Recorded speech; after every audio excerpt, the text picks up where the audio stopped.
बिस्मिल्लाहिर्रहमानिर्रहीम। अस्सलाम वालेकुम।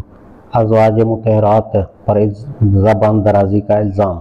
सवाल, आपने सूरह तहरीम की आयत 4 की तशरीह करते हुए आपने हज़रत उमर रज़ियल्लाहु तआला अन्हु की जो रवायत बुखारी और मुस्नद अहमद से नकल की है उसमें हज़रत उमर रज़ियल्लाहु तआला अन्हु के अल्फाज रसूलुल्लाह सल्लल्लाहु अलैहि वसल्लम के साथ कभी दरअंदाजी न कर के अल्फाज में किया। इन अल्फाज पर यह इल्ज़ाम बड़े ज़ोर व शोर से फैलाया गया कि आपने अज़वाज मुतहरात को ज़बान दराज कहकर उनकी गुस्ताखी और बेअदबी की है।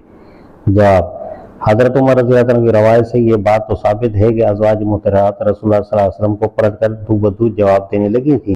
अब आप खुद समझ सकते हैं कि अगर कोई छोटा अपने से बड़े रुतबे वाले को पलटकर जवाब दे या दू बदू जवाब दे तो उसी का नाम ज़बान दरांदाजी है। मसलन बाप अगर किसी बात पर बेटे को डांट दे या इज़हार नाराज़गी करे और बेटा उसको पलटकर जवाब दे या दू बदू जवाब देने लगे तो आप उसे दरांदाजी नहीं तो और क्या कहेंगे।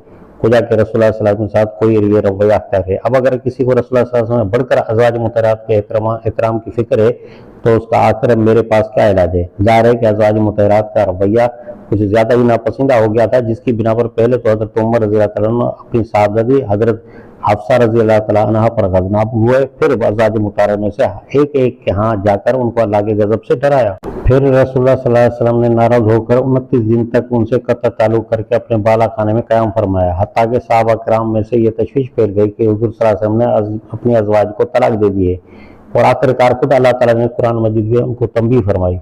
अब अगर ये महज पलट कर जवाब देने या दू बदू जवाब देने ही का छोटा सा मामला था तो ये मुअतरज़ीन अल्लाह ताला के बारे में क्या राय रखते हैं कि ज़रा सी बात पर एक आयत नाजिल कर दी।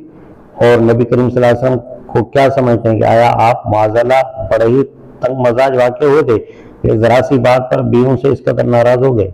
और हज़रत उमर रज़ियल्लाहु अन्हु को क्या समझते हैं कि ज़रा सी बात पर बेटी को डांटा और फिर अज़वाज मुतहरात में से एक एक के घर जाकर उनको खुदा से डराते फिरे। ये सब कुछ तो कुरान और हदीस से साबित है, जिसे नकल करने का मैं गुनाहगार हूँ। रहे मोतरजीन तो उन्हें बहरहाल मेरी हर बात पर एतराज़ करना है, इसलिए मैंने फैसला कर लिया है कि उनकी किसी बात की तरफ कोई तवज्जो नहीं करूँगा जब तक चाहे वो अपना नाम आमाल से करते रहें।